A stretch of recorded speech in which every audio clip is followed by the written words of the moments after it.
They're going, right? Hey, everybody.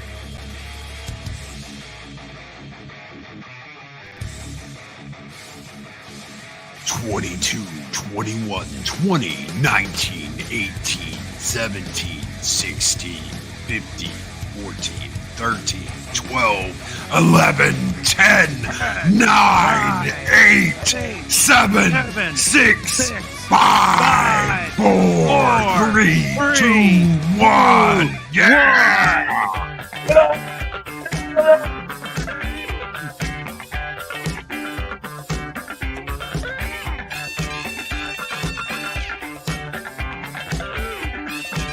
The following content contains adult language and humor that is not suitable for viewers under the age of 18. Viewer discretion is strongly advised. What humor?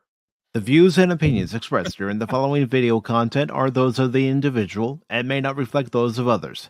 Thank you. Oh my God, who the hell Baron Orman Tagge, cares? Cash Money 007, PACIFIC414 are here to bring you all the pop culture and entertainment news, rumor, opinion, discussion, watch parties, reviews, reactions on PACIFIC414 Pop Talk. Oh, yeah, I got all my ready.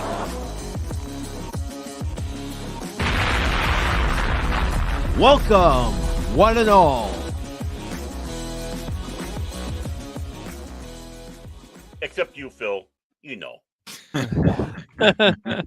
Good morning, good afternoon, and good evening, and welcome, one and all, to this edition of PACIFIC414 Pop Talk, along with Cash Money 007 and Baron Orman Tagge. I am your host, Mike, and as you can see, this evening, good evening, Vahala!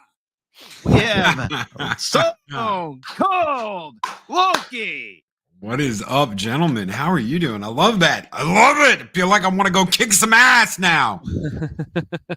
That's what I'm you do each fired and up. every morning, brother. Each and every morning, 5 days a week, twice on Tuesdays, Wednesdays, Thursdays, and Fridays. You can catch Loki every Monday with Doroprium on 0 Hour. You can catch him on Tuesdays with Mexican Iron Man on Taco Tuesdays. Wednesdays, you can catch him doing his creator talk or YouTube talk like it was today, because Rumble, for some reason, isn't working. I have a feeling What it's- happened? they got to fix it. I hate morning people. I hate morning people. But you can catch him on his creator talk in the mornings on Wednesdays, and then in the evenings he's with Clobbering Times and 24 Fusion Media doing his Comic Book Roundtable. On Nice. Thursdays it's Thirsty Thursdays in the morning, and then 7 Kinds of Mischiefs in the evening on Thursday. And then on Fridays, it's the Weekend Review with the Lady Arwen Avalon and the Rooster Dave Bob. And then you can catch him later on the night again with Mexican Iron Man in the evening for Late Night with Mexican Iron Man. So I don't know how Loki. you juggle all that. I don't even remember all that shit. And that's all the time we have for tonight, folks. See you next week. I see Phil McCracken starting his shenanigans again. What else is new? Yeah, Well, that's Phil. that's right. From What is up, Kraken, worst Bill? troll ever. I would never want to change him. No, never. Of course. So- He can find someone else to change his diaper, like his nurse. Got to check his pills. Yeah. So the first person I do want to say hello to who is in the chat is Brandon Looney Tunes Fan 2000. And then, of course, we have the Troll of Trolls. Phil, did you take your nap? Did you take the right pills?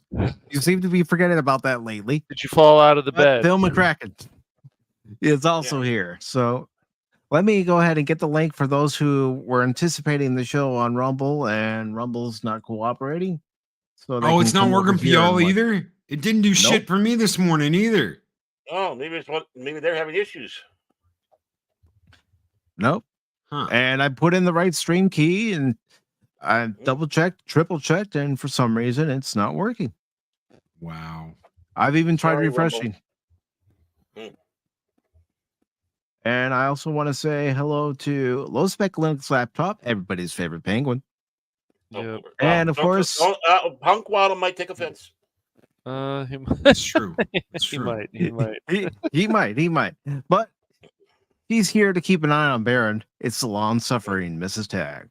Yeah. Mhm. So, Loki, And, you've been... and we got T-Gap Steve, too. Just Yes. I'm sorry, I didn't see it. Thank you, Baron. Schwartz, I see your Schwartz is as big as mine. Hey, leave your Schwartz out of this. I have Schwartz issues. So, Loki, you've been doing this YouTube thing a few years. You mentioned numerous times on your channel that you first started doing music videos to Star Trek. And Yeah, that was a long time ago, man. That was like 12, 13 years ago now. Yeah, I didn't know anything. I didn't know anything about, I knew nothing. I just was like, hey, here's a video. And randomly at some point a month later, here's another video. I never bothered. I never bothered like keeping a schedule or anything like that. I just kind of did it. And I never really went anywhere. I think I had like 25, 26 subscribers. It was, I just did it for fun. I like doing the uploads, and I was like, cool, let's make cool Star Trek video to some cool music. To rock, Daft Punk. I did a bunch of stuff, and it was fun. It was fun. And then CBS came down like a hammer on anybody that had more than like 5 seconds of Star Trek in a video. And that was the end of that. I pulled it all off there. I was like, no. And I didn't do anything with the channel for years. It just sat there doing nothing. And one of the guys, I'm sure you know this guy, Doomcock. I know I've never heard of him. I never heard of him. Guy. Yeah. This dickless wiener of a guy, Plant Boy, went after DC. He went after Nerdrotic. He went after Jeremy from Geeks and Gamers, and they put them on this collage where they're all wearing like Yahtzee uniforms. It was sick. It was absolutely disgusting. And I lost my shit. I made this video, and D ended up seeing it, and he's like, "You should make more of those, Loki."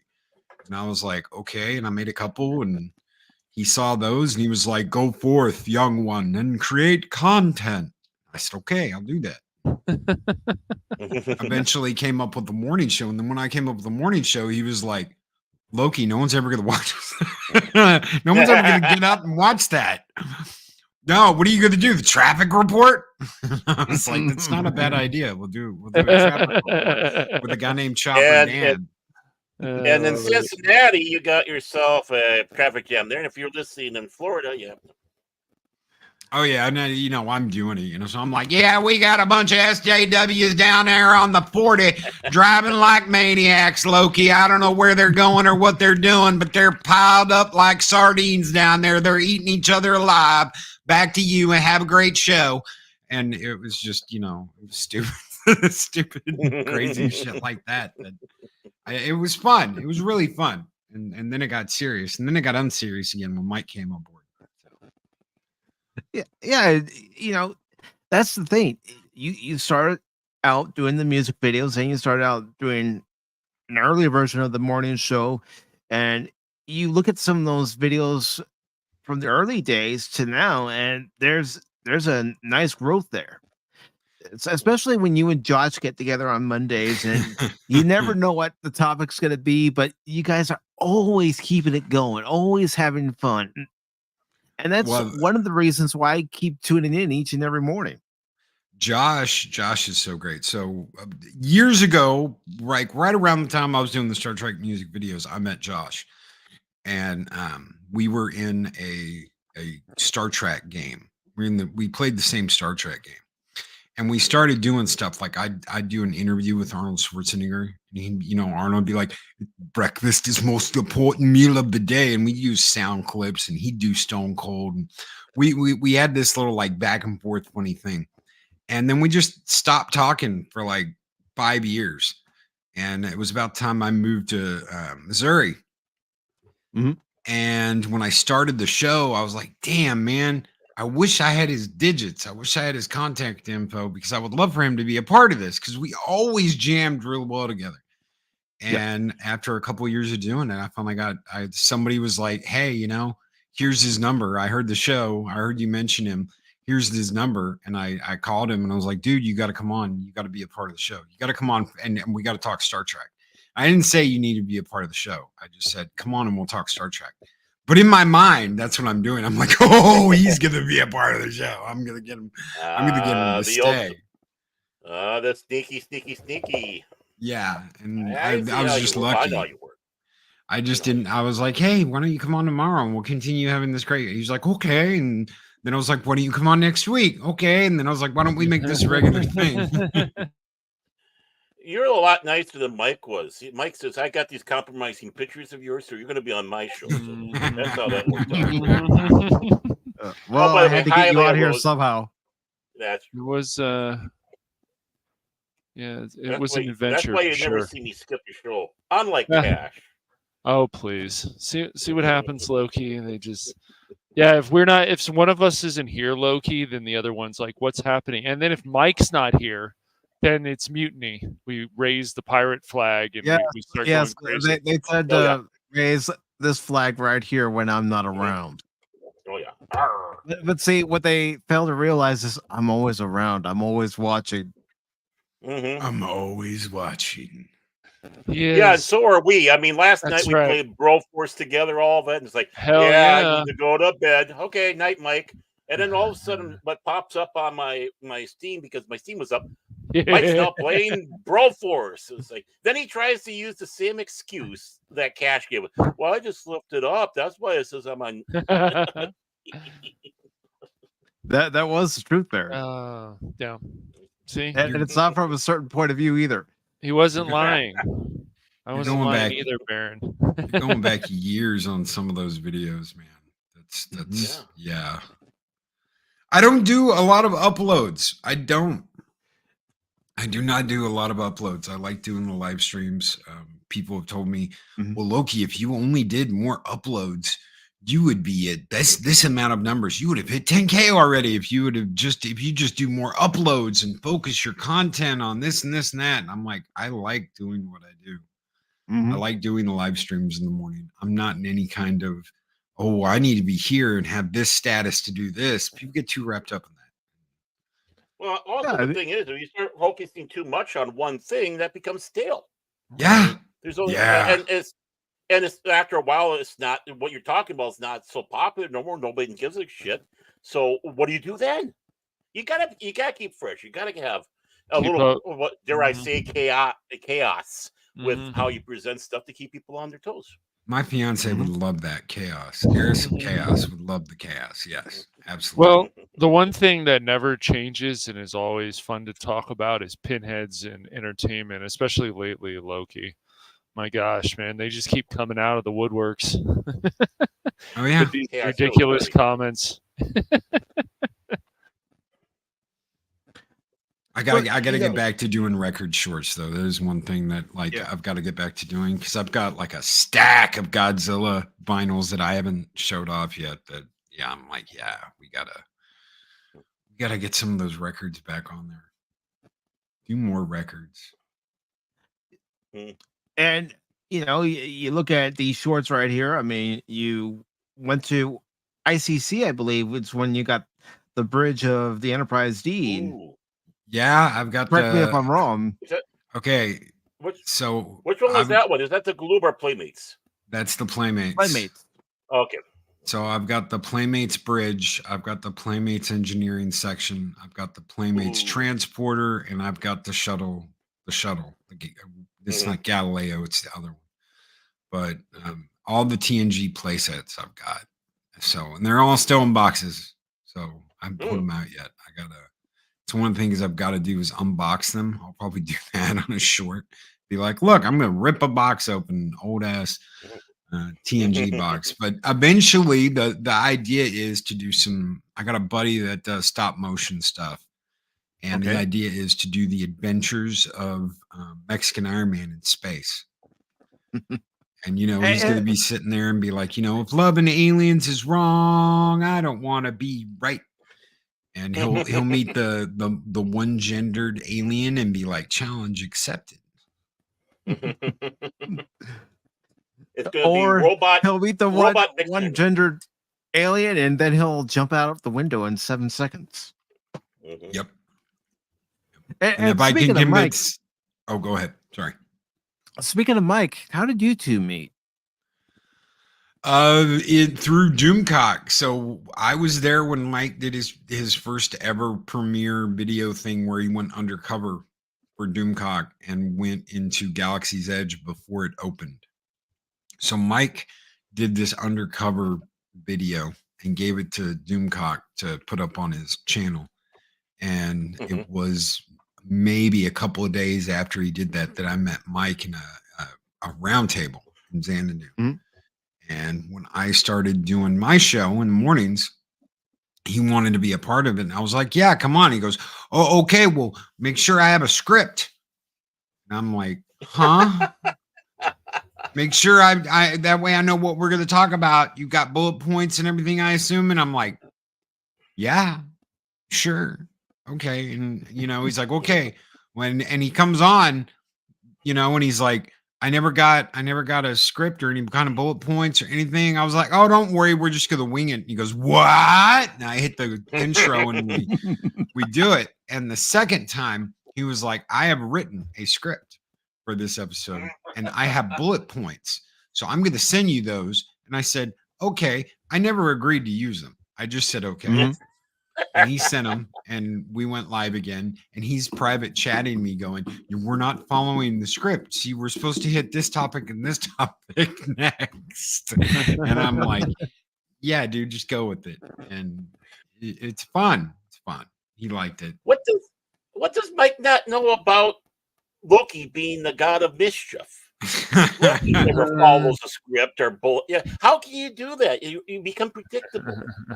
He eventually started digging it. He goes, okay, I see where you're going with this. We're just gonna talk off the cuff and we're gonna be spontaneous. And I said, yeah, improv. And we did that. We did some hell of a shows, joke shows and Taco Tuesdays where he was supposed to be engaged to oh my God, what's her name?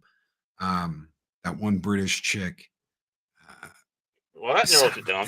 Why can't I remember her name? Oh my God, I'm on a show and I can't remember her name. I feel so bad. God, I feel terrible. I can't think of her name. She used to run with Gary and all them, and talk Doctor Who. I know who you're talking about. I can picture her. I just can't think of her name. Anyway, so he was supposed to be engaged, quote, engaged, and then he ended up having a twin, and Mexican Iron Man had a twin that was a clone that had taken over because Mike was protecting our American border and got shot down in Mexico and had to walk back to the States. And it took him like a month to get back. I mean, all this crazy stuff that we just came up with off the cuff. And it was, man, it's gold. It was absolutely gold. Starry-eyed girl. That's who it was. Starry-eyed girl. And sorry, Starry-eyed girl, if you're out there listening and I forgot your name. I feel so terrible. Well, at least it wasn't this person. Fleabag? No. So what you got to do is you got to throw in those Puerto Rican lassies too, because Mike likes those. He won't. No Puerto Ricans. No, absolutely not. Only married white women now. Only married white women. That's the only thing he'll. Yeah. I saw he had dinner with Mags, and I was like, "Be careful, Mags. He's gonna try and take advantage of you." And she goes, "Loki, I'm safe. I'm married, and I'm not married." And I was like, "Oh yeah, I forgot." Oh, there you go. Married white women. All right. Mags is safe because she's not married. Mags is a great person. She's got a great personality, and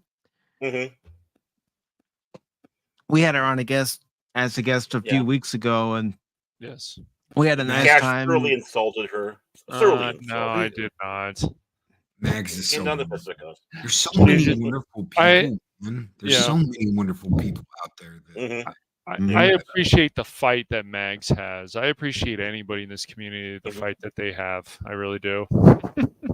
it's nice to know that there's still people in our community who aren't weak-minded, Loki, that are just gonna, oh well, just roll over. They're actually willing to fight. I always appreciate that. I really do. Yeah, we got too many zombies. We got too many zombies yes, we in do. the world that just follow. Yes, we do. Yeah. Well, yeah. I mean, before the show, before you came on, Mike and I were talking. I think you might have been part of a little bit of it, but I just looked. My computer had headlines. So okay, let's see what the headlines are. And there's all these simping articles from Screen Rant to this so-called series that tries to pretend to be Star Trek. And it's like, and it's like, it's like 4 Starfleet crews who have never fought the Borg, and it's like, well, you're forgetting one. But the thing is I don't consider half of them Star Trek crews, at all. But it's like, from, well, of course, Screen Rant, which is just our what was the other giant freaking robot? Giant freaking robot. These others. There's TBR. Yeah, yes, I know. It's just also those articles that they write to that are very aggressive, and they're like, if you don't agree with us, you blah blah blah blah blah. It's like, okay. Yeah, no, I absolutely agree with you on the Star Trek. That's one of the most horrible, disrespecting shows. That Strange New Worlds. It's absolutely horrible. I mean, could you could you imagine, take all the other shitty singing aside for a minute in that episode? Could you imagine if they would have brought up the Klingon bridge and they were singing the Off to Victory Kayla song, Poi Kayla Spuklo Poi Pukle Matcha, and they were just like, oh shit, we're I mean, people that would have been cool. Yeah, that would have been cool. Not, I need to come back to Starfleet. I'm going to get you. We're going to get you. We're going to slash you. We're going to slay you because we're Klingons. And you're like, what in the fuck am I watching? Pardon my language, but damn. It's about taboosh. I saw one clip from that episode. I'm all, this is trash. This is absolute trash. And it's like you and Zero were talking about on Monday, where they were saying that classic Trek is unwatchable. And I said in your comment section, it's because I don't understand the philosophical nuance of classic Trek, what it's trying to teach you. It's even worse than that. It's even worse than that. It's the way it looks. It looks old to them, and it's outdated references. Those are the 2 biggest complaints about original Czech from these fucking Zoomers that think they know something. Is it looks old and it's got outdated concepts. That's all they see. They don't see anything else. But the thing is, it doesn't have outdated concepts. They're dealing with stuff back then that we still are dealing with today. But they can't acknowledge that because that makes their entire bitchy point mute, because they're the only generation that's dealt with this. They're the only generation actually trying to fix this. Nothing before counts. And Gene Roddenberry was a man and a chauvinist pig and a womanizer and a cheat, which is why we all worshipped him in the first place. I mean, come on. He had Uhura and Chapel at the same time. I don't see them saying that there's any problems with attractive weather women on the news. Do you, Loki? I don't see that. But yet they have problems with Star Trek having attractive women. Oh no, that's terrible. Well, games too. Whether it's games, Star Trek, Star Wars, whatever it is. But you're even seeing what's happening with some of these people, like Anna Sarkeesian, which, you get too big for your britches, and you go off on this tangent about how there's attractive women. It's like, then why don't you guys make your own game? Oh, you never do. Yeah. I see. You just want to complain and complain and complain about this, but you're never going to try to make your own game of things that you see in your own and then when they do make a game, it has bear sex in it. Optional say bear no to bear sex. Gosh. Eris, I don't whoever you guys know, if you know Eris or not, but she goes, "That's not real." And I said, "Yeah, it fucking is. Yes, it is. It's no, optional. That's not real. That was all a joke." I said, "No, you have the choice in the game to go, okay, I want to have, I forget it. You freaked me out, or please turn back to a human, or bring on the bear dong." Yeah, somebody said somebody was telling me yesterday, I guess there was like some ogre and bear having sex and you walk in on it. I'm like, what kind of D&D? This is based on D&D. Yes. What kind of game is this? Now, some people, even people that we know, Loki, bought this game and they are defending it to hell, man. They are defending. That's fine. But I'm like, this game is not for me. It's just I have this game, but it was gifted. So it was gifted. I played all of like the first 5 minutes when you're on the wrong kind of bear there, Boosh. Yeah, wrong kind of bear. But I don't see anything super special about that. It's like, oh my god, this is the greatest D&D, blah blah blah. No, it's an up. It reminds me of that other one. It doesn't even remind me of Baldur's Gate. It reminds me of that. The other game that same company made, whatever it is. And I played Divinity Original Sin. Yes, I played both of those for all of 5 minutes, and I was like, eh. Like it's fun, man, but it's like, is the reason, like one of the main reasons that there's so many people who bought this on Steam, is it because of all the sex stuff, which I don't think needs to even be in there, but it's like, do we have more perverts or whatever than we thought we did in the world?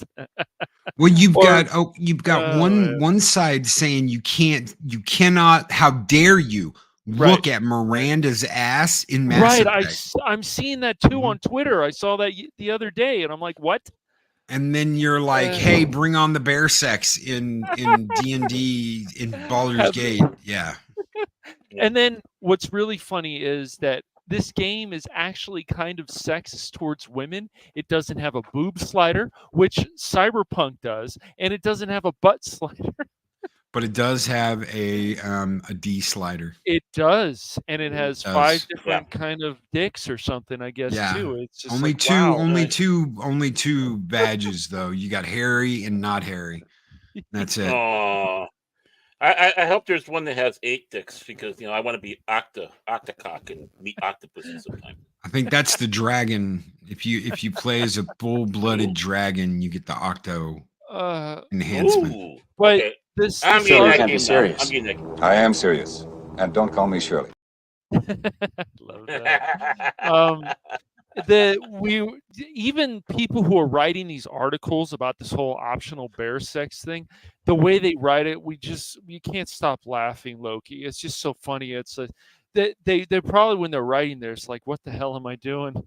What is going on? Like, am I supposed to like this? And this game could be game of the year. Should it be? I have this feeling it's more for all the sex perverted, because as one person pointed out, Loki, you can play with all your taboos and fetishes. Yes, because that's what D&D has always been about. Well, you don't understand. Yeah. Whatever. This is for those people that put antlers on their fucking head and go out and graze in a meadow, and they're like, I'm a deer. Look at me. I'm rubbing my nose with my hooves. I'm a deer. Remember that crazy ass deer chick on Twitter or Twatter or Twitch or whatever the hell it was? I think it was Twitch.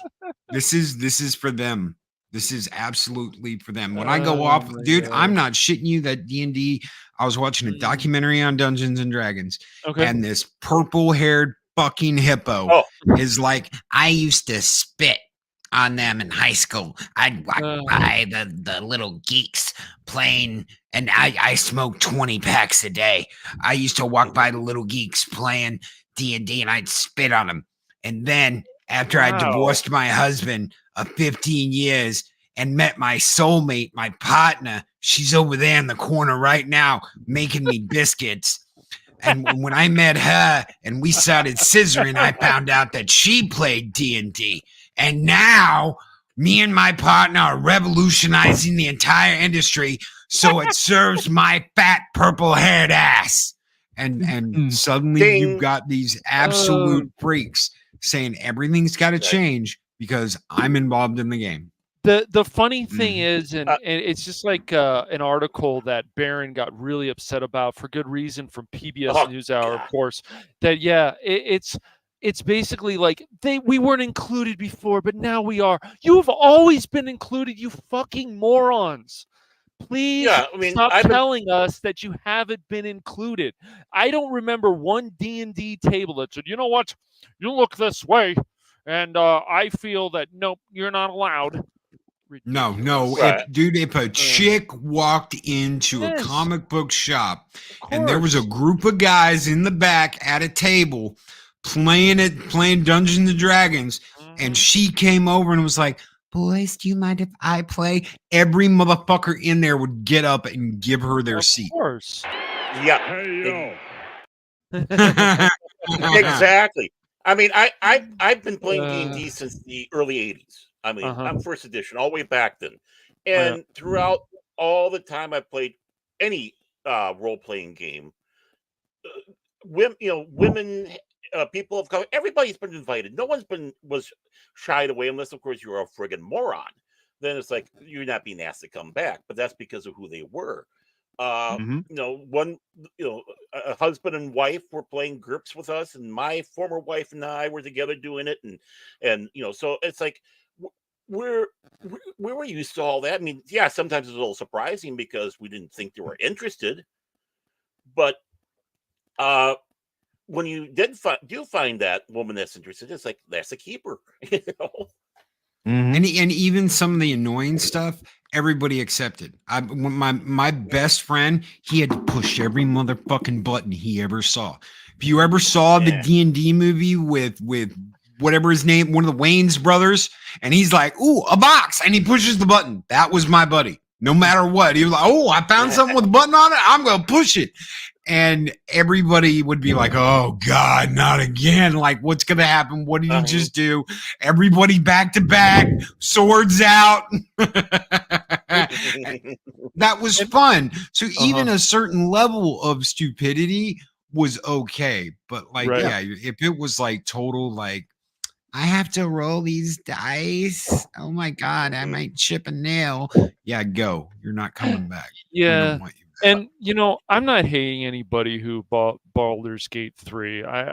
We know some people who did, but I'm just like, is this the direction that they're so excited about all the sex stuff, or that somebody was paid for just doing sex sounds and that's all they were paid for? And that is funny, but it's like, is this really, how much of the sex stuff is really in this game? It's like, oh, you got to buy it. It's so great. You can do all these things. Well, if this was such a great fantasy game, then why can't I have a boob slider? What's wrong with that?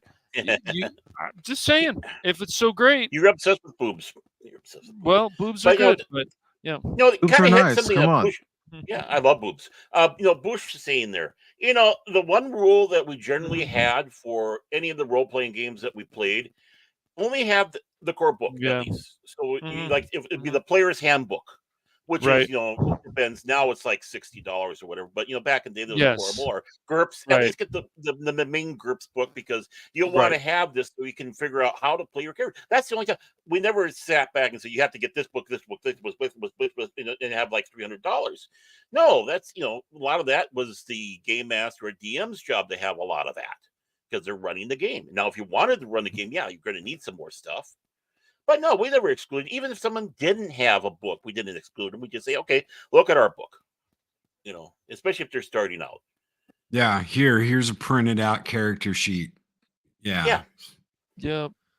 That way they don't have to buy something without going in there going, oh, no, this isn't for me. Yeah. Buy a whole bunch of stuff and leave it there. I wouldn't do that. I wouldn't do it either. Yeah, no, I wouldn't do that either. But no one was excluded. I mean, it would be amazing to me, a lot of this generation, if they went back in time and actually saw these things for themselves, would they still feel the same way? They might. Then again, they might not. But They certainly don't want to see reason about a lot of this stuff. Everything has to change.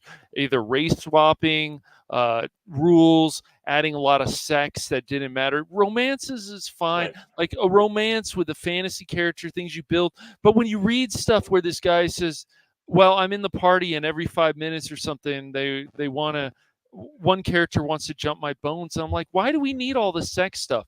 Even going back to where a lot of the men hit on the females, what would they say? Their response would be shut up. And it was funny. And it was supposed to be like, and then they have some banter. But now it's like we have to push all this sex stuff. Fine. If that's what you want, if you want optional bear sex and you want all your characters to have these weird fetishes and taboos, go nuts. But to me, I think it's just too much. It's just like finding out pronouns in a racing game. Like, what is that? That's ridiculous. It's not necessary. They've done it. Well, they've done it. They have. And they threw a guy off of a Yu-Gi-Oh or something like that competition because he chuckled when they said, "Hey, what's yours?" And he was like taken aback and chuckled. It was Pokemon or something. Yeah, and Pokemon, it was a kid. Poke your mom. Yeah, it was a kid, teenager, and he's like, "I didn't do this maliciously." What I was just, it was funny to me. Of course, it is funny. Somebody comes up, "What's your pronoun?" I mean, dude, especially when you're dealing with a teenager that's awkward about this stuff in the first place. It's like, hey, let's talk about sex. Seriously, right? I know, my God. I'll go back and play Baldur's Gate 3. It teaches me everything I need to know about sex. Bye. And he's gonna walk up to a fucking bear in the woods, and that bear's gonna maul his ass to pieces. That bear's gonna look up and be like, the people who defend this bear sex shit in there and the people that designed it, these are the people when they go home and grab a jar of peanut butter, the dog gets nervous. Okay, that's all I've got to say. What the hell you say? These are also the same people, and somebody made a very good point on Twitter that they're fine with defending bear sex, but they're always happy to go after people who are furries. I'm like, yeah, I mean, you can't have it both ways, but they'll try to. They want it both ways. That's the problem. Yes, they do. Yes, they do. I go after both. But if it's anything normal, if it's anything mainstream, if it's anything it's straight, it's immediately evil. And how dare you put that in a video game? It has no place. Right. There's no room for Miranda's ass in Mass Effect 2. But give me all the furry bullshit I can stand. I saw an article for any Mass Effect fans out there. I saw an article that says, don't you dare get in a relationship with Tali, because she's going to be over here having this alien on alien thing with Garrus. And that's what they need to do. They don't need to be involved in a human, and you're ruining their alien experience. You're invading it, and you're an Istan Obniatsi for having a relationship with her if you choose, and not letting her be with this other alien. And I'm like, get the fuck out of here. Are you serious? Well, think about this also, Loki, if you played the trilogy. Oh, yeah. It's funny to me that, yes, Cortez, like, it doesn't matter that he was gay or whatever. It doesn't matter. He was an interesting character. But once again, I pointed out why Shepard, being a womanizer for 2+ games, why would he want to have sex with a man? It's just so funny to me. So I'm like, I guess they could build a relationship, but the game built these relationships and these companions, just like with Knights of the Old Republic. This was always a BioWare thing. And they tell us that, oh, well, in the third game, you can't be with the person you want to be until the end, Miranda or anything, but you can. I like Liara, but other women and other people, you couldn't be with them. And I'm like, well, that sucks. So you can tell that the third game was rushed to some extent. It's still a good game, even though the ending, it got a little bit better, I think, with the extended cut, but still they missed some opportunities with there. They missed some opportunities. Yeah. It took a year for me to find out that as a male shepherd, if you do not have a relationship with anyone over the course of 3 games, you can bang Alenko at the end of 3. And I was like, what? No, that is not an option. And they go, no, he'll basically be like, you know what? I'm not like that, but you're shepherd, so I can't say no. And I was like, what in the fuck is that? It's insane. It's man. bullshit. It's bullshit. It's $20 is $20. Yeah, and so speaking of games, I do have a question to ask Loki, one that we all want to know the answer to. Do you play your games on easy mode, good sir? I played on every difficulty level. Okay. It all depends. I do some games, some shit that's like, oh my god, giant world games where you're supposed to spend like 255 hours collecting everything. I will use a trainer on that shit. Go to cheathappens.com. And usually they have something where it's like, oh yeah, have all the elements to create blah blah blah blah blah for free. Yeah. So yeah, I'll use Cheat Happens sometimes, but most of the time, I'll play it on like normal or hardcore. If there is like an insanity version, I might try it. It depends on the game and how much I like the game. Exactly. All right. That's how I feel too, man. I'm still trying to find cheat codes for Candy Crush. I used to be a demon at the original Halo. I went competition. I was full competition. I got picked up by 7th Column. I was a Halo maniac back in the day. Oh, so that I could do all do on Legendary. And now Microsoft seems to be dropping Halo, and it's like, no, like Infinite wasn't that good, but it was still pretty fun, I would say. And you guys should just continue with Halo. Yeah, they don't. It's weird. No, they don't. Well, my current long-suffering Mrs. Tagge, and as she says, the last one, she was recounting a story with her former husband, and he was playing Halo, and not getting places, getting frustrated. So she sat down and started playing it, went through the whole game, and came to the end. And now, mind you, she's not a big gamer at all, and he would not touch Halo again after that. It was like, he was bested by his wife. How dare you? Damn.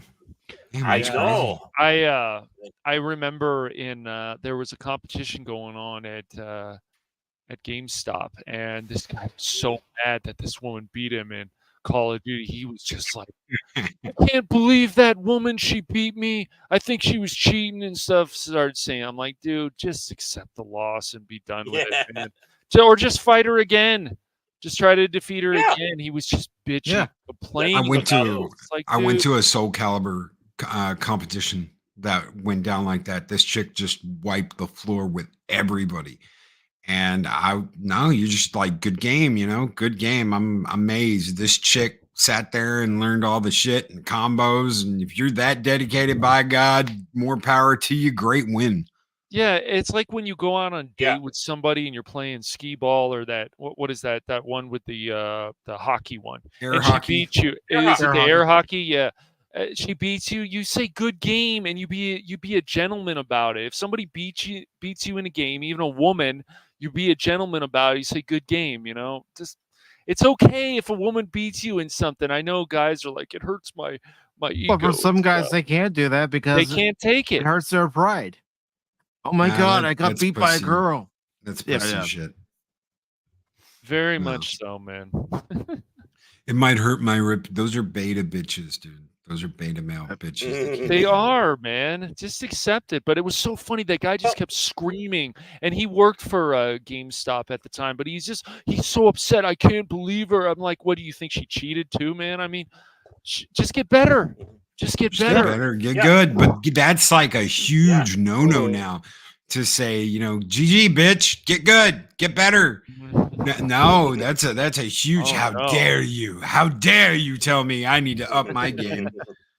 God, you know what? We used to play games where we didn't have any fucking lives, and if we got touched, we were dead, and it was game over, and we had to start from the beginning of the fucking game. Yep. Don't tell me about hard.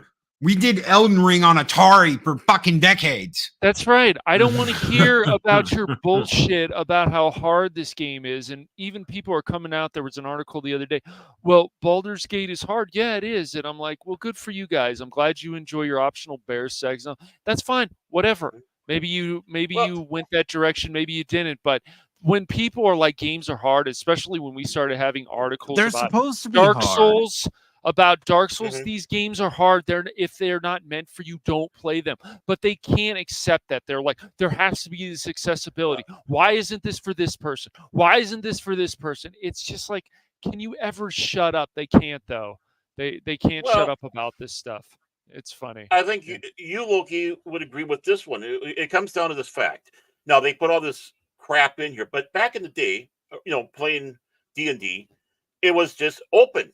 And if you wanted to do stuff, you could go out there and do your home brewing and go that way, which a lot of people did. But the thing is these people have no imagination and such a fragile ego of that they want to be seen, represented, that they're unable to do their own home brewing. They can't go out there and come up with optional rules that you'd have in there. Of course, if you're going to go competition, you gotta throw those away. But which maybe is one of the reasons why they hate that too.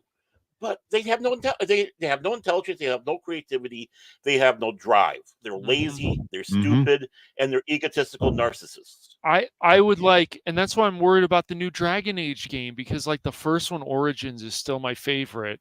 I hear Inquisition is good. I haven't played it yet, but they were doing some really cool things. What would happen if I pick this choice instead of this one?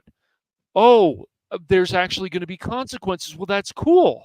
And that's another thing that the old Baldur's Gate games were about. I'm sure maybe that's with 3. I'm not sure, but those were cool things. What if I do this? Am I going to fall in a cave? Same with The Witcher, even Witcher 2.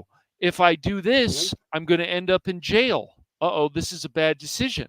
Like, those are cool because it really makes you think, okay, if I go in this direction, then this is going to happen. But if I go in this one, this might be better for me.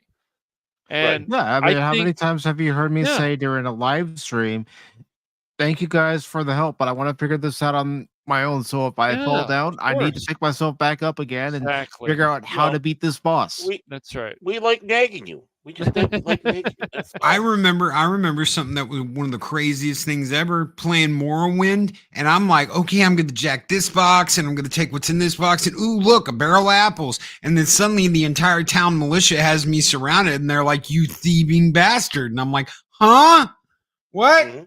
They caught me stealing? Because I was I'm looting. I'm running around. I'm taking stuff out of this box. This is like treasure, right? Right? Yep. Holy shit. I can get caught stealing things. I think the question should always be, how is this making the better? How is the game getting better when it's getting easier? If it's not Assassin's Creed, I would rather them be all challenging. So when I assassinate somebody in the game, then I will actually feel rewarded about it. Not this easy thing where you can sit on a pole area and you just do these assassinations 3 times. It's like, oh, well, it's a cool graphic and stuff. I'm like, no, man. Where is the challenge? These games should be challenging. Just like when they're like, oh, well, we're going to change this for a modern audience, but it's ridiculous. No, you guys had a great vision before. Keep the great vision. Well, you got to be careful with that too, because like what they did with you brought up Assassin's Creed, and they did this with Far Cry too. I'm sorry, I do not want to pick up a machine gun and empty an entire clip into an enemy, a normal, average enemy, not a boss, just a newbie. And it does nothing because my gun is 10 levels under what that enemy's at. Yeah, that is the cheapest, easiest way out. That's not using that is not using their brain to fix something. We're going to give this an enormous amount of health, and you can't kill it because you're not a high enough level. That is the cheapest way to have hard enemies and have to work your way out of something. I agree. Exactly. Yeah. And I had a question I wanted to ask you about all these new releases that seem to be coming out broken anymore. Oh yeah. I'll give you a perfect you example. Don't have to patch. Jedi Survivor. That game was broken on day 1. For a lot of people. EA comes out with a lot of trash that's not finished. That's just the way it is. And that's the way it's been for a while now. The only reason why Baldur's State is in the and it's okay. It's in an okay situation. Yep. It's not broke, but it's not bug free. Is because they've spent the last 2 years beta testing it with an audience. Yep, early access, and I know that helped. But did Baldur's Gate ever need to be early access? I don't think so, but I'll give you another example. Total War Warhammer. I love Warhammer. I love Warhammer. I love the races. I love the idea they came out with. Hey, you know what? For every DLC you buy, it's going to carry over into the next game. So that by the time you get to game 3, all your DLCs from the first game and the second game carry over, and you get them in the third game. They get to be included. But then they came out with 3 and they were like, well, we're not going to do that right away. We're just going to give you the races that are there. And half of them didn't work right. Then they want you to pay. Go ahead. Yeah. And they want you to pay. They want you to pay for a pack before they fixed everything. And the siege system absolutely sucks now. So trying to like take out a city or a town, it sucks. It's a chore. You're sitting there for 45 minutes working on one town. You don't want to do that. So what happens? The community's got to come in and the community's got to fix something that they broke intentionally. Broke. And they did. They intentionally broke it. They took all the stuff they'd done in the other games and said, fuck it. We're not going to include that. We're going to make this over complicated bullshit version of this that's in the game so that you're bashing your head against your keyboard every time you play. I don't want to play a game like that. I have a limited amount of time. Right. I don't have all the time in the world to play, so I want my game going. I want to storm the castle, storm the keep, burn the village, take the women, children and all the gold and be like, yeah. And I can't do that anymore because they fucked it up.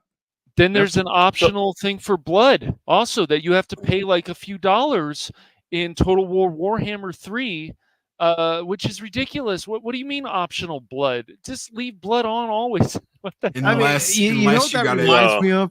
Unless you that reminds me of when that reminds me of when Mortal Kombat came out for the home consoles. You can get the blood on Sega Genesis. Yes. But you had to put in a code on the Super Nintendo, and Nintendo didn't have it. It was Sega. So Nintendo didn't have blood at all. There was no code. There was no way around it. The fatalities were changed. On Sega, though, they had the combat code that you could put in, and that unlocked the fatalities from the arcade game.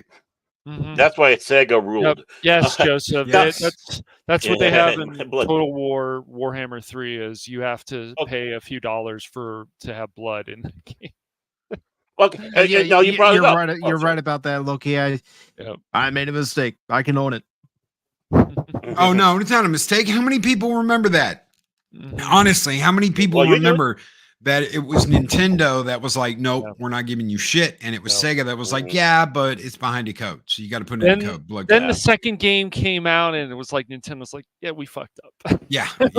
We're gonna put blood back in this. There's definitely blood now. So yeah, that was a perilous time for video games back. It was. It really was. Yeah. So Loki, you sat back and said, of course, Warhammer. Now, does that just mean Warhammer Fantasy you liked, or do you also go into 40K? No. This is the old world. It's Warhammer old world. Okay. So you got Skaven and all them, all the fun races and Lizardmen and all that. And there's a blood thing, but if you got the first game in time, then you got that for free, and you got Chaos, the first Chaos faction for free. Okay. So I've never had to pay for it. I never had to pay for blood. It was just like one of those here, you can have it for free things. So that's you prefer the fantasy side than the 40K. You don't really do anything with 40K. So I have played 40K video games. I have never played 40K tabletop. Okay. But I played old world tabletop. Okay. So what's your opinion about Age of Sigmar? From what I understood, and I never played it, I never played the board game. From what I understood, they fucked everything up. Yeah, they did. And that's just what I've been told. There are some people, because I got a Warhammer store just down the road. Luckily, now I do. It's only like 5 minutes away from where I live now. That's awesome. Mine's a little bit further. I was just walking through there the other day, and they were all arguing about it. Some people think, oh, it's fine. It's fine. They didn't really do anything wrong. And some people absolutely hate it. But everything I heard, I would absolutely hate it. They screwed it up. Yeah. And they screwed up the system. And I mean, I want Skaven. I want Lizardmen. I want, Chaos. I want the Empire. I want the Empire.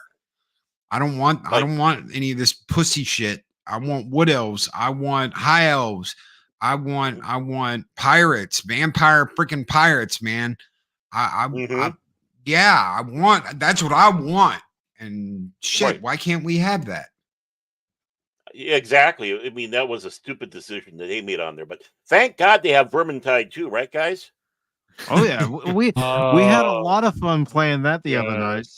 Even though Baron and I were kind of going at each other like, I am sticking to my. I didn't do it, guys. It wasn't this way. Yes, we eat you now. Yes. Yeah. Why is that fucking dwarf right ahead of us? I don't know. Yeah, we were getting mad at that player. That was annoying, man. Dude, I tell you what though, man. I had a group of rattling gunners. I had what was the bubonicus, the bubonic plague priests or whatever. And then I've got this no, it's not Nurgle, it's the Skaven. This is all Skaven. Oh, Skaven. Oh, my apologies. Yeah, and so the Skaven leader, the leader of this army, is on this tower, this mobile tower that these rat ogres are pushing, and there's a bell at the top of it. And when I hit the 13th like gong, I mean, dude, he's on that bell and that bell's swinging and he's got his scepter up in the air and he's just like, yes, yes. And that bell's going and all the rat men are going crazy. And you're like, dude, I feel like I'm there. I really do. Yeah. You can kill it for its faults all you want to, but when you do something like that and it's all coming together and you're like, yes, yes, storm the castle, yes. There's nothing to me better Warhammer wise than that. It's just great. So exactly. I mean, also what's great is, last night Baron, Cash, and I were playing Broforce because they had the new update that came out yesterday, so we wanted to try it. And of course, we died a lot, but we were having fun, and that was the most important thing about playing the game, is having fun. Enjoying what we were doing, and that was going to be my question to Loki here. Do you Broforce, man? Are you Stone Brokey? Stone Brokey, I love it. I love it. Blame Brokey, yeah, blame Brokey. I love it. I haven't played that game in like 2 years, so I have to go back and play it again. I've got it on Steam. I just haven't played it in forever. Bronendo. Broly, Bro Ripley, Rambro. God help me. Which I joke with these guys. I say every time I play it as Rambro, okay, guys, it's time to Rambro it. Raid. Cash can tell you, whenever he's watching me play a game and I have to use stealth, good luck with stealth. Loki, what's stealth? If I don't say anything in the chat, and he has this feeling I'm around, hey, Cash, and then I hear my name, I always laugh. He's like, oh no, here we go. I'm gonna ramble it. I'm just like, oh no. Mike is the epitome of Leroy Jenkins. That's all he is. He is. Hell yes. Hell yes. Hey, my objective in the game, if I can, is to blow shit up. That's right. That's right. And you brought up Zero earlier when we used to do Star Trek Online. And I brought Zero in and I was like, dude, we're gonna go and we're gonna do this elite. I forget what the hell they called them. They were like elite Borg runs. We're gonna do it just me and you. He'd be like, dude, we can't do that. I'm like, yeah, dude, it'd be fine. Trust me. You're gonna go this way and I'm gonna go over here. And after doing that a couple of times, he finally figured out, holy shit, we can do this just the two of us. Even though it's like a 5-man op, elite op, legendary op, whatever the hell they used to call them. I'd be like, no, just stay here and take care of this, and I'll be over here and I'll be doing this and we'll be fine. Trust me. And man, just go in Leroy Jenkins style and kick some ass and take some names. And I'm going to say something here that might get a shadow ban, but I think Phil Kraken is looking for a gay bar, and he came into the yeah, Blue Oyster Bar. Yeah. Yeah, Blue Oyster. Exactly. You know. $20 is $20. That's all I got to say. Yeah. And of course, you mentioned Eris earlier, and you and her are engaged to be married in the fall. And I do want to say congratulations to the both of you on that. That's awesome. I'm so lucky. I'm the luckiest guy in the world. She is so sweet and awesome. Don't tell anybody. Don't tell anybody I said that. She'll hate it. She'll be like, "Damn you!" But she's so great. I'm so lucky. I'm the luckiest guy. What goes on Pop Talk stays on Pop Talk, so don't worry about that, Luke. But she's great, man. She's been supportive from day one. Before her, I was with a real horrible person that used to yell at me. Mike can testify to that. He heard it a couple of mornings when he came on and I was getting screamed at, and she had no idea he was in the back, and she'd be like, "You keep doing this YouTube thing, I'm going to leave you, and you're a piece of shit, and this is never going to go anywhere, and you're never going to be anything, and blah, blah, blah, blah, blah, blah, blah, blah, blah." And I tell you what, man, Eris is like, "Go get him, Tiger." And I'm like, "Hell yeah, let's go." So it's having someone that supports you is so it's so refreshing. I'm a lucky son of a bitch. I really am. And the thing is, your channel has gone everywhere and then some. You gained an audience that's loyal, including myself, who tunes into you each and every morning, each and every Wednesday evening, Thursday evening, Friday evening, because we want to hear what you have to say. You engage your audience, you make it fun. And someone that's why said, go ahead. I'm sorry. I wasn't trying to and that's why we're all there, because you're an awesome guy. Someone said I don't take advantage of that enough. And I was like, I'm not there to take advantage of anything. I enjoy coming on. I enjoy talking to you guys. I enjoy seeing everybody there. I have fun. I love getting people's opinions because it's one of the things we're told to shut up about. I don't need the opinion of a 44-year-old white guy. Well, guess what, bitch? Here's my opinion. And for anybody out there that's been told you need to sit down and you need to shut up and you need to just, go with the flow. Kiss my fat white ass. I'm not going to sit and shut up. What the hell, man? Yeah. Listen, we are literally losing our world, and if we can't find reality again, we're doomed. We're done. Well, it's over. That's what. Well, that's why Star Trek sucks now, and all the others. Mm-hmm. You can't have a different view than theirs. Which no, is you not can't. What Star Trek was built on. No, it was not. No, the Star Trek was built on the IDIC. Infinite diversity and infinite combinations. And hell, even Enterprise knew that. Mm-hmm. Even Enterprise, which to me was the worst Star Trek show until we got all this other shit. And now I'm going back and watching it again. I'm like, at least they have pulled the tenets of Starfleet and Vulcan. Mm-hmm. And, the Vulcan Science Academy believes that time travel, I'm like, oh my God, T'Pol, you're sexy, but shut up. And I'm just, even then, infinite diversity and infinite combinations. And Archer and the way he felt held back. And then by the end of that season, the end of that first season, he's like, I get it. I get why the Vulcans didn't want us out here and why they didn't want us doing this as fast as we did it, because now all these people are dead and it's our fault. And then he finds out it's not his fault. And he's like, we're going to go and we're going to kick some ass and we're going to take some names and we're not going to put up with any shit. And I'm like, yeah, this is the captain I've been waiting for. Yeah. Yeah. Archer, yeah, I thought Archer, yeah, he's a great captain. I thought Enterprise was a good show, low-key. Mike and I and Baron watched some of it, but we've talked about this before. It's that season 3 of Picard, man. I just felt it was like a horror film. What is this? Where am I going? Why do we need another Crusher? Why are people always yelling at Picard in this show all the time? It's like, show the man some respect. And then it's like, well, I'm sorry, Picard. And then somebody else yells at him, you did this. And then it's, sorry, Picard. You did this. Sorry, Picard. I was like, ugh, gosh, this is just, it was just aggravating. That show was just a mess. And I know a lot of people, even older fans, enjoyed it. We talked a little bit about this before, but I just was like, the season 3, it just made me not want to watch Star Trek for a while, for me personally. Hey, I do not blame you at all.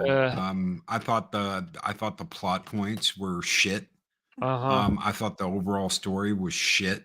I did like the way that Picard and Riker interacted the first, I don't know, 4 episodes, maybe. I don't know if there was that many. There was some good dialogue. Yeah, it really felt like Kirk and Bones, like going back and forth. It had that buddy we're family thing, like Kirk and Spock and Bones had, and that to me meant a lot. It did.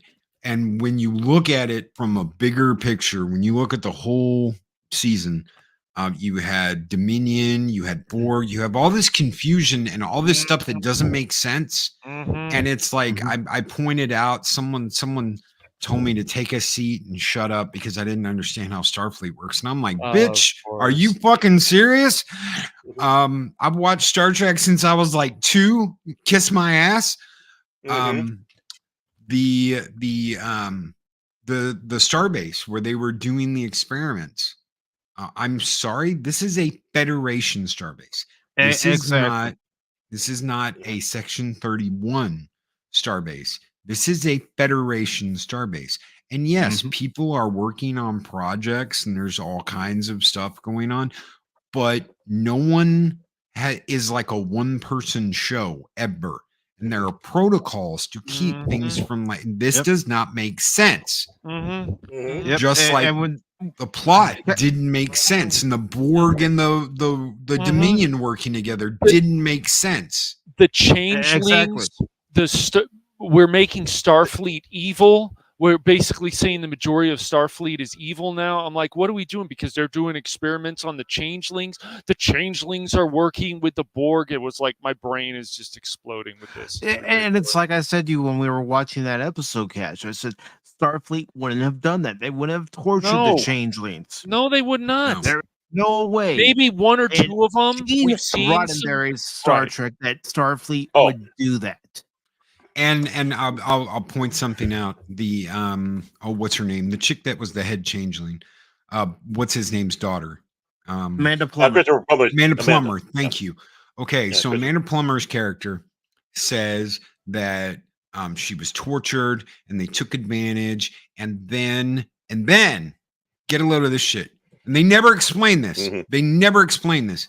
She said they had to steal the cure. The changelings, had to steal the cure. Go back and watch that. Go back and watch that scene where she's talking about how the changelings had to steal the cure to cure themselves. No, they didn't. Do you know what happened? 2 humans put their lives on the line to get the cure so they could save their friend, their brother, Odo. And then he said, I'm going to give up everything I've ever loved, and I'm going to come back to my people. I'm going to give up the woman I love.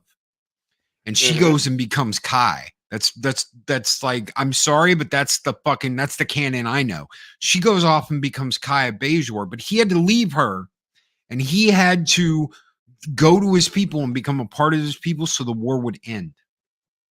So Vadic can kiss my fat white ass, and whoever wrote that dialogue can kiss my fat white ass, because that's not what happened.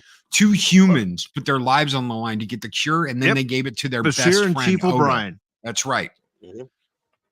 And I don't know who wrote that. I don't know how they came up with that. I don't know, but they never explained that. And that was the turning point where I said, if this is not explained, why this is the way it is, by the end of this show, I am going to be pissed and it's going to lose points. And it did, because they never explained it. They never bothered explaining why Vadic thought this is the way it was when that's not the way it was.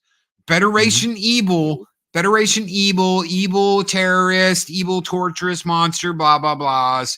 No, all Starfleet did was go, we know Section 31 made it, and we're not, there's nothing we can do about it.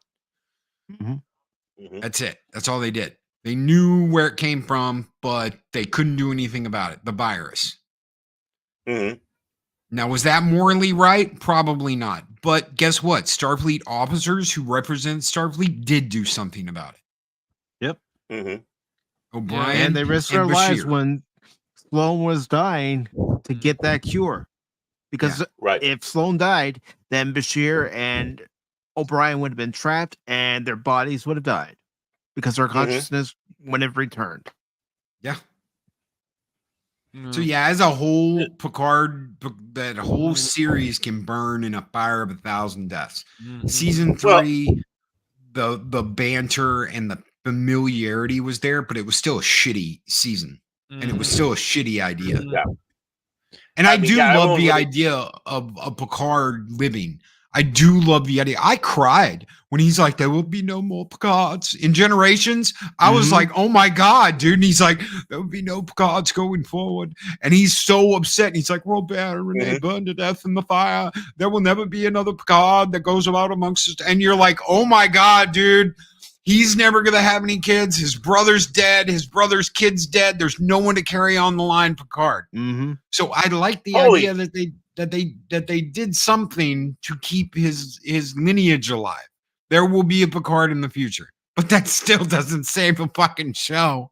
No. Even recreating the Enterprise Z bridge set doesn't save the show. No. It's beautiful, but doesn't save anything. By the way, holy shit, that was a good impersonation. The best I can do is, I'm sorry. I'm sorry. I'm so very sorry. I mean, that's the best I can do. Yeah. Engaged number one. Yeah. I only saw, exactly. I only saw one episode of 3, which was the first episode. And I go, I hate to say this, but this will probably be the best episode of the entire series. Because you did have, at least Metalis, who wrote this stuff, had the concept to know that at this stage in number 1 in Picard's life, they're not captain and first officer. They're now equals. And they can speak to each other as equals now in this aspect. But all it was member berries. They should just call them member berries. That's all they were seeming to focus on. And every time you turn around, 40-some references to Star Trek Easter eggs in this episode. Oh, really? Well, it's like Easter eggs are supposed to be special. Yeah, I said something. I said something about Planet Metalis, and someone was like, "You didn't name it after himself, man. It was already there before he did Picard season 3." And I said he worked for Berman back in the day when they invented the planet. That's why they invented the planet, is because they were like, hey, you know what? We'll name a planet after Terry. Hey, Terry, you want a planet named after you? Sure, that'd be great. I'm the new young guy on the crew. And they did it. Ooh. And I'm like, God, you people are fucking insane. They don't even listen. They don't listen. Look at Geordi's daughter. It still drives me crazy. Oh, he had trouble making friends. No, he didn't.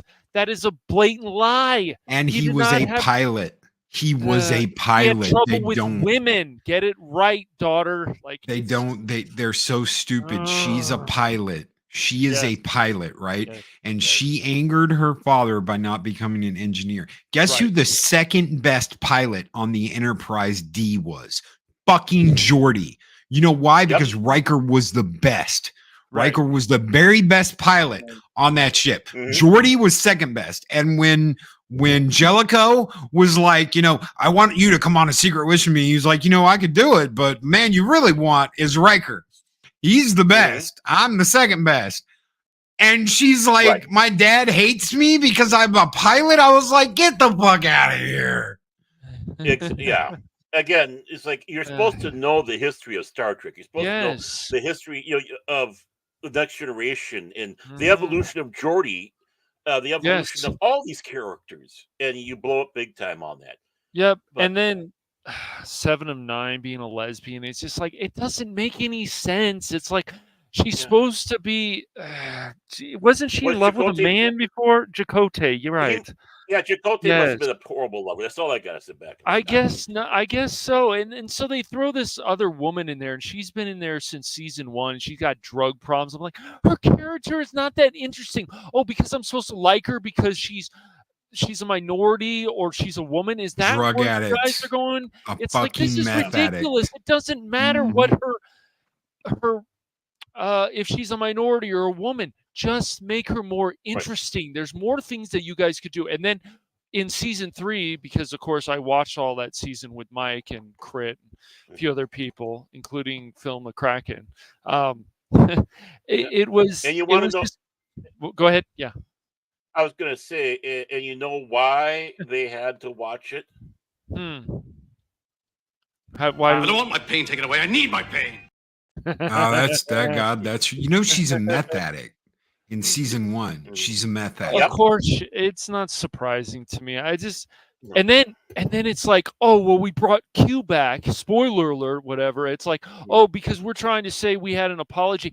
Q shouldn't died in season 2. It's just read about this stuff. You shouldn't have had a Borg eating fucking batteries in season 2. Nom, car batteries. Everybody eats a car battery buffet for the Borg. You're like an autistic Borg. Thank you. We needed that so much. I'm gonna eat a battery. Fuck me. Here comes the short cube. And that's not going against anybody. I've got an autistic family member. They don't need to do that though. That's not including anybody. That's that's like making fun of them. They are making fun of them.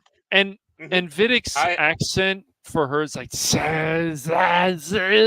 like she just keeps slurring her words. I'm like, this is horrible. And then she's overacting. And I know that's Christopher Plummer's daughter, but I'm like, this woman's a way better actor than what she's doing in this. That's because this is ridiculous. They can't. Okay, a director is there, and some of those episodes were directed by Jonathan Frakes and LeVar Burton. So you got to wonder, where is the leadership here? Was it just not on set when this was filmed? Were you like, hey, we're just gonna do it, and we're gonna one take, guys, because Koof or something? Yeah. What was the deal here? Because you've got some talented effing people that act like they're on the CW. Yeah, they do, man. That's a good point. Yes. And why did we need the Borg for Picard? It's like we could have done, okay, if there's too many stories with the Romulans or there's too many stories already before the Klingons, then let's come up with some other race that we could do that we the Dominion. The Dominion was fine. The Dominion was absolutely fine. Why? Because that crew never on film, they did a book about it, but never on film dealt with the Dominion War. So you never saw them directly deal with the Dominion War. All you heard about it was in insurrection for one moment, where they're like, well, with Starfleet peels out with the Dominion, we need all the help we can get these days. And that's it. That's all you ever hear about. Yeah. Yep. Yeah. Which is kind of disappointing in many ways. Yeah. Yeah. And then when Troy and Riker are doing their research on the Sona, you hear a mention of Ketracel White, but that's the only two references to the Dominion and the war that you get, because Worf all of a sudden appears. What was he in a runabout and he saw that the Enterprise's transponder signal? They were supposed to be taking him back to Deep Space Nine. And Ensign Ro, the way they killed her off, that pissed me off, Loki. That legitimately pissed me off. I was like, they could have saved her in that episode, but no, they had to fucking kill her. Yep. Just after she makes peace with Picard. Of course. Yeah, it should have been a bigger thing on there. But yeah, really, you take a look at it. It's like all they were doing in many ways was copying Star Trek. I mean, you look at right off the bat, Picard has a son he didn't know or never seen after his girlfriend or lover, who was a doctor, ran off. So now you have the illusions like they always want to do Star Trek 2. Then you also have the illusion with generations where, you know, in the Enterprise B has a Sulu at the helm, Sulu's daughter, and now we have LaForge's daughter sitting at the helm with with Picard, with those same see what we did here, see we're harking back to the old days. Do you know who their mother was? Leia Brahms. Leia Brahms. Yeah. The woman that walked in on him fucking her holographic double is the woman that's like, hey, Geordi, you know what? My husband died in the Dominion War. Let's get physical. No fucking way. I don't think as soon as that woman saw him with the holographic version of herself, she was like, no, she was disgusted. No, she was disgusted, and Geordi was like, yeah, I went too far. And those are when you have consequences. And right. I didn't feel that. And then that door thing, I'm like, what is this? The fucking what was it's like a horror movie, something out of Stephen King, The Shining. Here's the door. Well, I don't know. It's ridiculous. Behind the red door. Actually, it was behind the green door back in the 70s or the 80s. The green door. Yep. That was But the thing is, that one. What was I going to say about? Blair Brown. They at least in All Good Things, they did mention that he was married to her in the future. They did. They did. How's Leia? Yeah, exactly. So at least they did grab something of essence on there, where they said in that universe he was married to her. We'll do it in this one, but yeah, I mean, walking on someone going boom chicka pow pow on your video double, in the holodeck. On the holodeck. No, it's like remind me to come in the holodeck with a black light from now on. Okay, I just want to make sure. Mr. Barclay, get off Deanna Troi now. Yes, Captain. Sorry, Captain. Yeah, that's gonna happen. Okay, and I want to tackle some here and get your take on this, Loki. The Defiant was built to battle the Borg City in the museum. So yes, what do? They steal the bird of prey from Star Trek 4's cloaking device, which is obviously way out of date. Out of date. I mean, having this is even better than what they had before when they got it from the Enterprise incident. So why go through all that when you could steal a ship down there that was made for one thing, kicking ass, taking names, and it can cloak. It's got a Romulan cloaking device that's 80, 90 years more advanced. Yes. Yeah, exactly. And there it is. Why couldn't it's like there it is, and this is what I could have done. I have come here to chew bubblegum and kick ass, and I'm all out of bubblegum. Yeah. See, they could have ultimately gone with a full-fledged member barrier there. Let's steal the Defiant. Yeah, we'll take the Defiant. Where's the Enterprise E? Yeah, we do not talk about that. I thought that was a stupid line. Yeah, I will not discuss the Enterprise E. Yeah. Okay. Well, then you have Shaw in this, and people are like, "Oh, he was a good character." I'm like, "Was he? Are you sure about that?" Because he was always yelling at Picard, and "You're wrong, Picard," and "You're this," just like most of the characters in this season, just like the whole show, basically. I was like, when Shaw died, I was happy, and one of my friends was like, "Nope." Yeah, how dare you say that? It's like, what do you mean? Shaw was a crappy character. He's always yelling and getting upset, so sarcastic about it. I'm like, is this guy just one-dimensional? So when he died, I'm like, yeah. Well, yeah, he actually did something good for once. Yeah, just what a horrible character. I was like, can Picard just punch him in the mouth, please? Yeah, there were less than 600. Okay, just think about this real quick. This is something I brought up when this was like still airing. There were less than 600 survivors of Wolf 359. Less than 600 out of 32 Federation ships. One ship survived, and everybody else was in escape pods. That's less than 600 survivors. Thousands were killed or assimilated. Okay. Yep. This guy that's the captain of the Titan just happens to be an ensign from one of those ships. He happens to be one of the 600. And no one knows that. Riker has no idea. Riker didn't think, you know what, before we go on to the Titan, I better look up and see who the hell this guy is and where he comes from. Oh, look, Captain. It would be in his service record. He is a survivor of Wolf 359. You better stay quiet the whole time we're on board.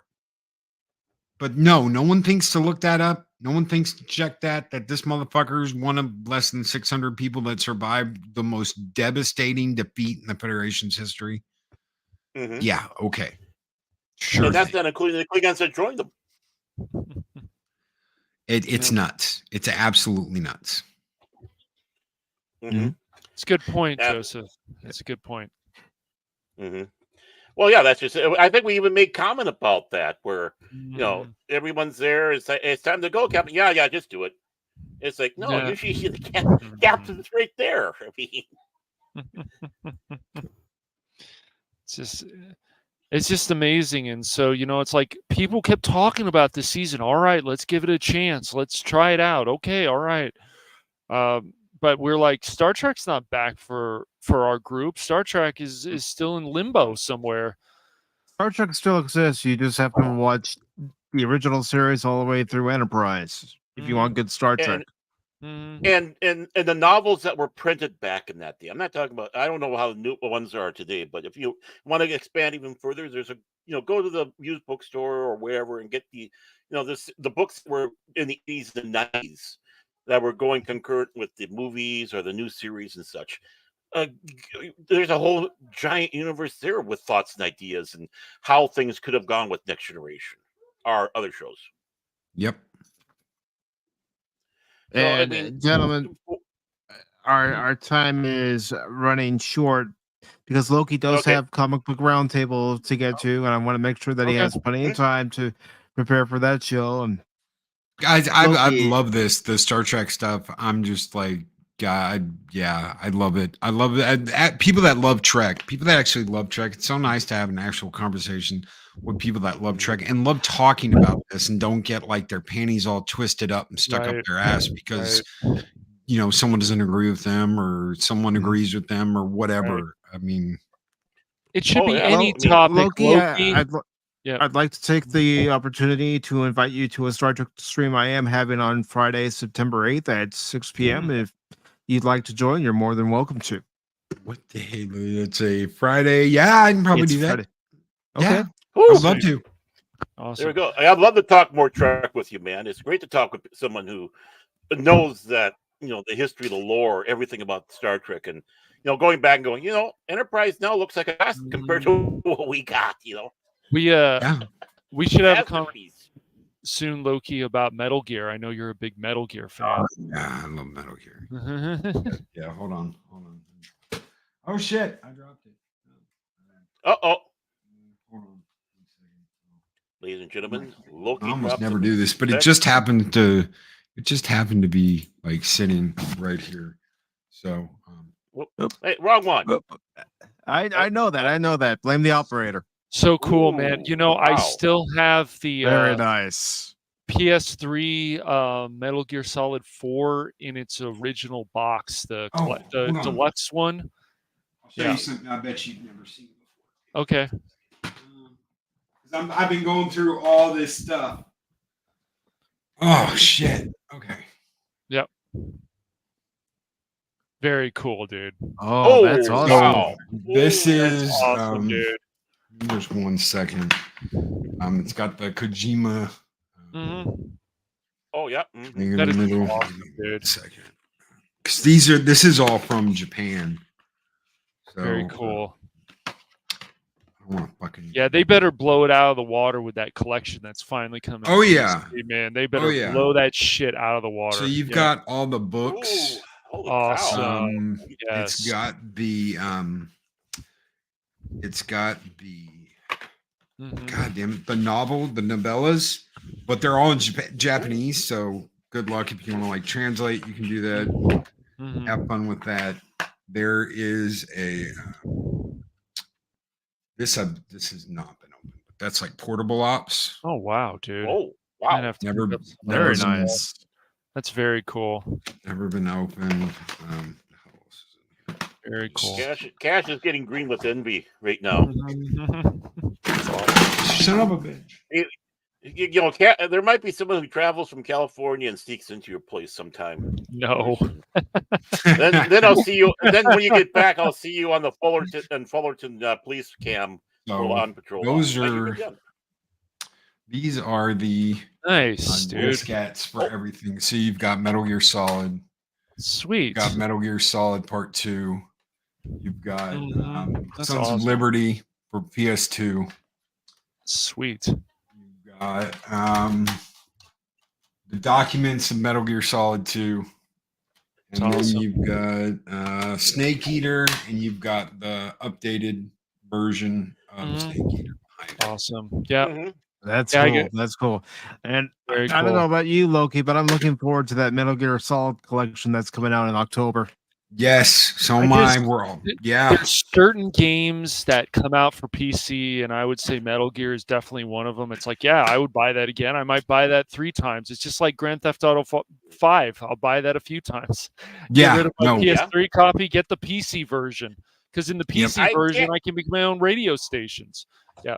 I still can't get online though. I'll help you, dude. I'll help you after this. Yes, I will. No problem. we'll work it out. Yeah. So Loki, go ahead and take this opportunity to plug your channel and let everybody know what's coming up and how they can find you, brother. Well, you can find me over on YouTube. You can find me on Rumble. We do Mornings of Mischief, Monday through Friday, 8 a.m. Central Standard Time, Monday through Friday. We do Comic Book Roundtable on Wednesdays. I guest on various channels and usually have a really good time. Like today's been absolutely wonderful, guys. You guys have been excellent. Thank you. Yeah, Loki's Mornings of Mischief. Just look up Loki's Mornings of Mischief on YouTube. You'll find it. Very cool. And I have included Loki's links into the description below so you can find them there. And please give him a follow, give him a sub. He's a great guy, does great content. You'll enjoy his live streams. Thank you, gentlemen, very much. And that's the truth, Loki. If it wasn't the truth, I wouldn't be there every morning. I appreciate it, guys. I really do. He's more truthful to you than he is to us. So.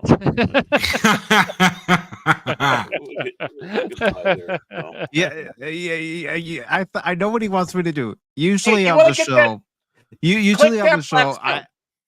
I kick one of them out for saying a smart aleck remark, but that's what they want me to do, and I'm not going to do it. I'm not going to make them happy. No, hit that I know you're there. Look at the Klobby, Loki, the handsome man over there from 24/7 Fusion Media. How's it going, brother? That's right. Hey yo. Hey yo, let's blow that shit up. You know. So Baron, what do you have coming up, brother? Nothing much. I know that we've been the other day started talking about having a potential live stream and do a series on a certain TV show. I might even expand beyond that. So just have to settle times and such. But until then, here you can find me at Pop Talk, and of course on Sunday, where I get kicked off at least once. Actually, last couple of times I haven't. That's surprising. Then, of course, at 5 o'clock Central Standard Time, I am on the Primetime Kings of Live Stream with the man we've been talking about, the Tower of Power himself, 24/7 Fusion Media, the ever mysterious Vigilante Williamson, cruising in on his hot rod from the Hollywood Knights, his new bomb Turk, and of course myself. So please join us. All right, and Cash, what's coming up on the Phantom Hooligans? The Hooligans, the Hooligans, Hooligans, the Hooligans. I'm going to start Ratchet and Clank this week. And when I'm not on my own channel, I'm here on Pop Talk or I'm on 540 Studios. So.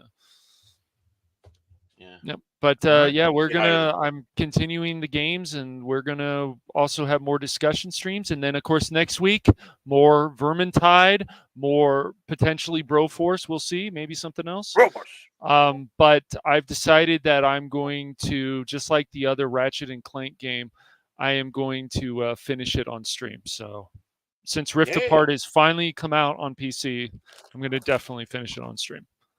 Alrighty. And as far as PACIFIC414 is concerned, I will schedule a stream for tomorrow. It's more than likely going to be Ace Combat 7, Skies Unknown. I'm going to do my second part of playing that because I'm not sure if Ashfall is still going to be available for beta testing by tomorrow night. So I've decided I'm going to go with Ace Combat 7. And then, of course, nothing for Friday or Saturday. And then Sunday at 1 p.m. Eastern will be another edition of PACIFIC414 Pop Talk. But before we get out of here, I do want to thank everybody who stopped by during this live stream. We had Brandon Looney Tunes Fan 2000. We also had Bill McCracken. Yeah.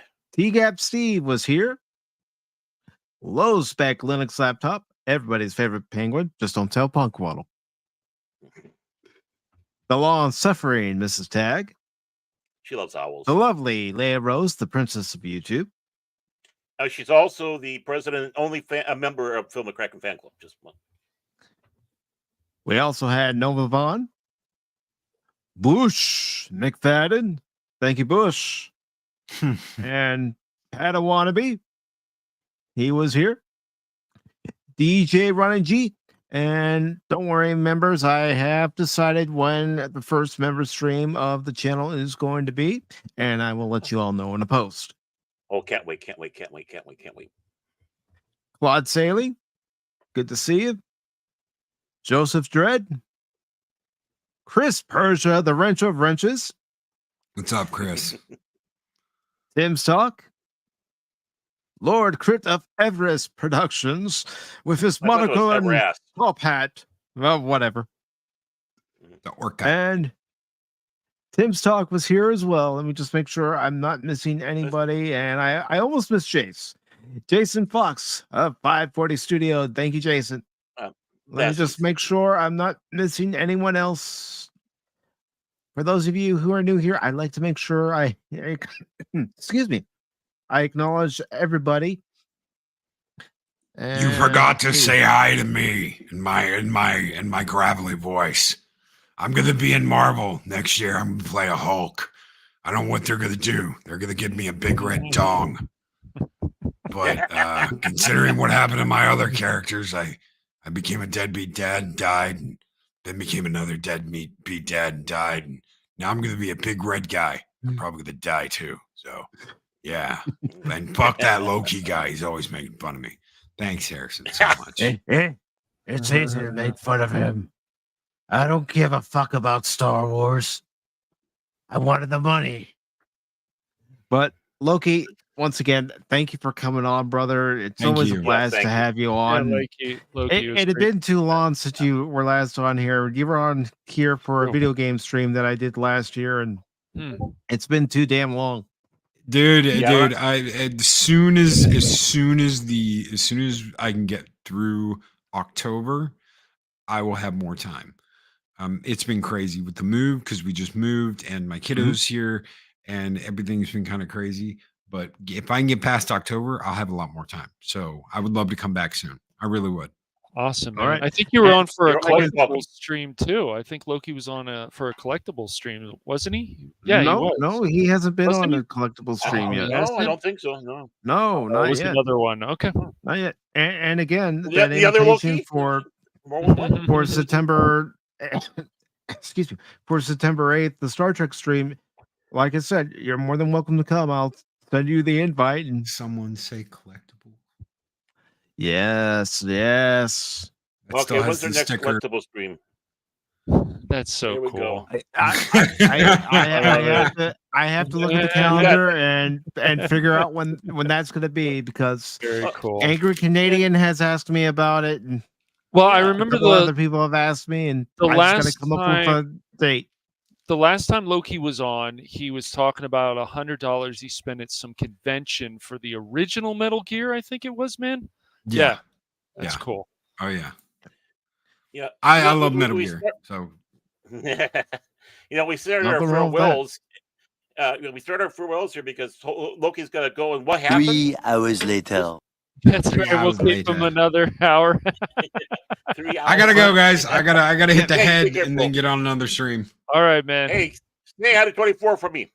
I will. Thank you guys so much. Thank you for having me on. Take care, guys. Thank you for taking the time, brother. Thank you. Thank you, guys.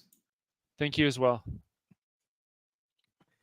I know. Every time we wrap up, it's like 3 hours later. Right? I know.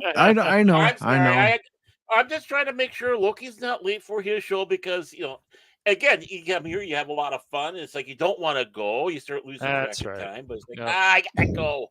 So yeah, I mean, I understand all that. But we are gonna leave you here because Rumble is having an issue. We're gonna go ahead and wrap up the show ourselves. Oh, that's fine. Yeah. So according to Loki, it's not just Mike. So yeah, it happens, Yeah, just gotta roll with the punches.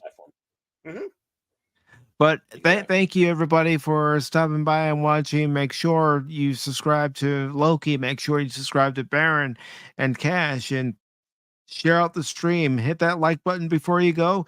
And always remember, I'm not just a baseball guy. I'm an all-around guy. Take care, all. That was absolutely horrible, guys. Absolutely horrible. For some reason, it's not. But one was following the bullet points. No one was following the notes. Come on. Do better notes? Next time. What notes, Barrett? You know what? You know what? Fine. We're gonna end the stream like this. Oh no. You know what? Oh. We're just gonna do it. You're gone!